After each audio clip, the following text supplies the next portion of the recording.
അങ്ങനെ ഭക്ഷണമെല്ലാം കഴിച്ച് ദേവും ചാരുവും കോളേജിലേക്ക് പോയി. അന്ന് നിന്നോട് സംസാരിച്ചുകൊണ്ടിരുന്ന ചെക്കനാരാ? നിന്റെ ക്ലാസ്മേറ്റ് ആണോ? അവൻ അവളുടെ മുഖത്തേക്ക് നോക്കാതെ തന്നെ ചോദിച്ചു.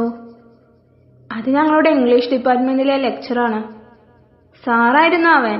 ആ പ്രായത്തിലേക്ക് സാറാവാൻ കഴിയോ? പിന്നെ PG കഴിഞ്ഞ് നെറ്റ് എക്സാമും പാസ്സായ പിന്നെ 24 വയസ്സിനുള്ളിൽ തന്നെ കോളേജ് ടീച്ചിങ്ങിൽ പ്രവേശിക്കാം. ഓ, ഒരു അധ്യാപകനായിട്ടാണോ അവൻ നിന്റെ പിന്നാലെ ഇങ്ങനെ ഒലിപ്പിച്ചെന്നോട് നടക്കുന്നേ? ദേവിന്റെ വാക്കുകളിൽ അസൂയ നിറഞ്ഞിരുന്നു. അതെന്താ, ഒരു അധ്യാപകന് വിദ്യാർത്ഥിയോട് ഇഷ്ടം തോന്നാൻ പാടില്ലേ? ഇല്ല, പാടില്ല. അധ്യാപകർ പഠിപ്പിക്കുകയാണ് ചെയ്യേണ്ടത്, അല്ലാതെ പ്രണയിച്ച് നടക്കുകയല്ല. അദ്ദേഹം അതിന് എന്നോട് തെറ്റായിട്ടൊന്നും പറയുകയോ ചെയ്യുകയോ ഒന്നും ചെയ്തിട്ടില്ല. സത്യം പറഞ്ഞാ ഞാനാ ആദ്യം അദ്ദേഹത്തെ ഇഷ്ടമാണെന്ന് പറഞ്ഞ് നടന്നിരുന്നേ. പക്ഷേ അന്ന് എന്റെ പഠിത്തത്തിനൊരു ബുദ്ധിമുട്ട് വരരുതെന്ന് കരുതി തിരിച്ച് എന്നോടുള്ള അദ്ദേഹത്തിന്റെ ഇഷ്ടം അദ്ദേഹം എന്നോട് തുറന്ന് പറഞ്ഞില്ല. പിന്നീട് കുടുംബത്തെയെല്ലാം കൂട്ടി എന്റെ വീട്ടിൽ വന്ന് പെണ്ണ് ചോദിക്കാൻ നിന്നപ്പോഴേക്കും നിങ്ങളുടെ ഈ താലി എന്റെ കഴുത്തിൽ വീണിരുന്നു. എന്തെയ്യാ, ഈ ജന്മത്തിൽ ആ സ്നേഹവും ജീവിതവും ഒന്നും കിട്ടാൻ എനിക്ക് ഭാഗ്യമില്ലാതായിപ്പോയി. ഓഹോ, അപ്പോ നിനക്ക് തിരിച്ചും അവൻ ഇഷ്ടമായിരുന്നല്ലേ? അതിന് ഇയാൾ എന്തിനെങ്ങനെ ചൂടാവുന്നേ? ഞാൻ സാറിന് ഇഷ്ടപ്പെട്ടാലും ഇഷ്ടപ്പെട്ടില്ലെങ്കിലും നിങ്ങൾക്ക് എന്താ കുഴപ്പം? ആഹാ, എനിക്ക് കുഴപ്പമുണ്ട്. നീയേ എന്റെ ഭാര്യയാ. നീ ഇപ്പൊ അങ്ങനെ വേറെ ഒരുത്തന്നെ ഇഷ്ടപ്പെടണ്ട. അവന്റെ വായിൽ നിന്നും അവനെ അറിയാതെ തന്നെ വീണുപോയ വാക്കുകൾ ചാരുവിൽ അത്ഭുതമുണ്ടാക്കി. എന്താ നിങ്ങൾ പറഞ്ഞത്? ഞാൻ നിങ്ങളുടെ ഭാര്യയാണെന്നോ? ചാരുവിന്റെ ശബ്ദം ഇടറുന്നുണ്ടായിരുന്നു. കാരണം ആദ്യമായാണ് അവൻ അവളെ എന്റെ ഭാര്യ എന്ന് അഭിസംബോധന ചെയ്യുന്നത്. അവളത് ചോദിച്ചപ്പോഴാണ് താൻ എന്താണ് പറഞ്ഞത് എന്ന ബോധം ദേവിനുമുണ്ടായത്. അല്ല, ഞാൻ പറഞ്ഞത് നാട്ടുകാരുടെയും വീട്ടുകാരുടെയൊക്കെ മുന്നിൽ നമ്മൾ ഭാര്യ ഭർത്താക്കന്മാരാണല്ലോ. അപ്പോ അവനിങ്ങനെ നിന്റെ പിന്നാലെ നടക്കുന്നത് ആരെങ്കിലും കണ്ട ആൾക്കാരെന്ത് പറയും? അതാ ഞാൻ ഉദ്ദേശിച്ചത്, അവൻ പറഞ്ഞൊപ്പിച്ചു. ഓ, അങ്ങനെയാണോ? അവളുടെ ഉള്ളിൽ വീണ്ടും വിഷാദം നിറഞ്ഞു. ഞാൻ അറിഞ്ഞ നിങ്ങളെയും നിങ്ങളുടെ കാമുകയെയും പോലെ എല്ലായിടത്തും കൊഞ്ചു കൊഞ്ഞു നടക്കുന്നൊന്നുമില്ല. നിങ്ങൾക്കൊരു കുഞ്ഞിന് നൽകുന്നത് വരെ ഞാൻ എന്തായാലും വേറെ ആരുടെയും കൂടെ പോവില്ല. ചാരു മുഖം കൊട്ടിക്കൊണ്ട് പറഞ്ഞു. അപ്പോ അത് കഴിഞ്ഞാ നീ അവന്റെ കൂടെ പോവുമോ? അതൊക്കെ നിങ്ങൾ അറിയേണ്ട ആവശ്യം എന്താ? ഞാൻ പോവുകയോ പോവാതിരിക്കുകയോ എന്ത് വേണമെങ്കിലും ചെയ്തോട്ടെ. അത് പറഞ്ഞവളോടുള്ള ദേഷ്യം ദേവ് കാറിന്റെ ആക്സിലേറ്ററിൽ തീർത്തു. അതുകൊണ്ട് അരമണിക്കൂർ കൊണ്ട് കോളേജിൽ എത്തേണ്ടത് 15 മിനിറ്റ് കൊണ്ട് തന്നെ എത്തി. ചാരു ഡോർ തുറന്ന് പുറത്തേക്ക് ഇറങ്ങി നടക്കുന്നത് ദേവ് സൈഡ് ഗ്ലാസ്സിലൂടെ നോക്കിക്കൊണ്ട് നിന്നു. പെട്ടെന്നാണ് അവൾ തിരിഞ്ഞു നിന്ന് പുരികമുയർത്തി എന്തായെന്ന് ആംഗ്യം കാണിച്ച് ചോദിച്ചത്. ദേവി ലഭ്യതയോടെ കാറെടുത്ത് അവിടെ നിന്നും പോയി. ചാരുവിന്റെ മുഖത്ത് പുഞ്ചിരി വിടർന്നു. അവൾ നേരെ ക്ലാസ് റൂമിലേക്ക് പോയി. അപ്പോ തരുൺ സാർ ക്ലാസ്സിലുണ്ടായിരുന്നു. ക്ലാസ് ടൈം ആയിട്ടുണ്ടായിരുന്നില്ല ആ സമയം.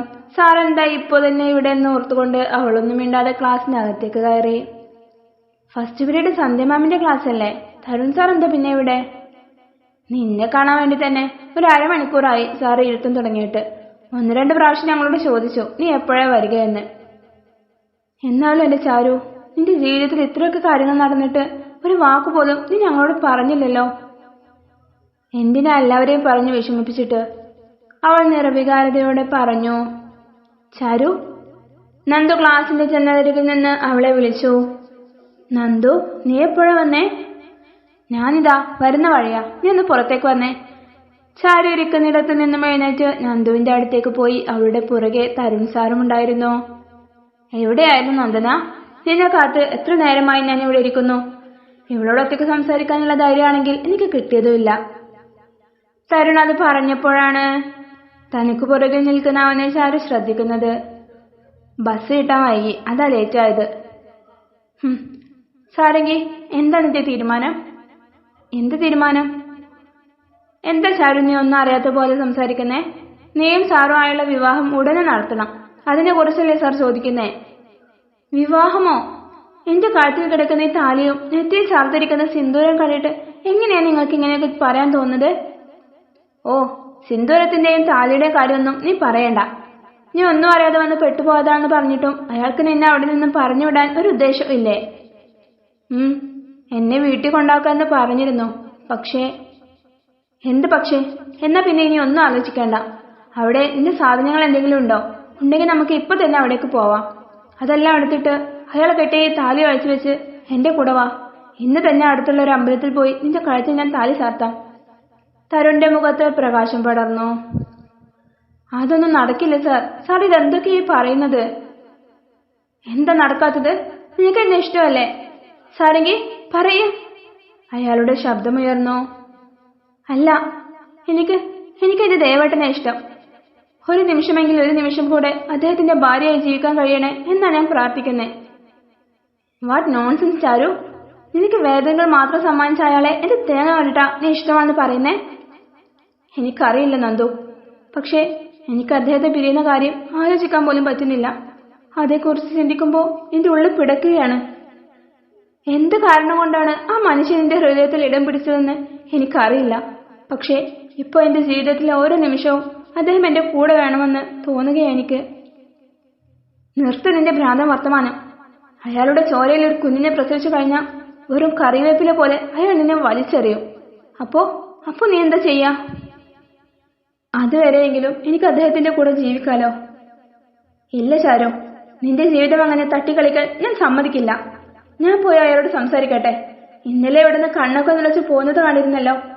നിന്നോട് എന്തെങ്കിലും മനസ്സിലെ വലയൊക്കെ ഉണ്ടെങ്കിൽ അയാളെ തന്നെ നിന്നെ സാറിനെ ഏൽപ്പിക്കും. നന്ദു അവിടുന്ന് പോവാനായി ഒരുങ്ങി.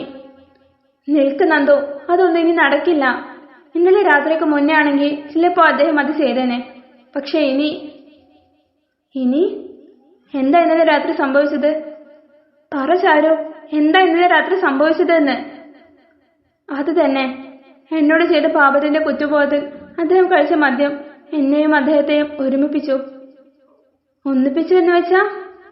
അത് തന്നെ, ഞങ്ങളെല്ലാം കൊണ്ടും ഇന്നലെ രാത്രി ഒന്നായി. ഈശ്വര, എല്ലാം തുലച്ചലോടിനി. നന്ദ തലയിൽ കൈവച്ച് ചുമരിൽ ചാരി നിന്നു.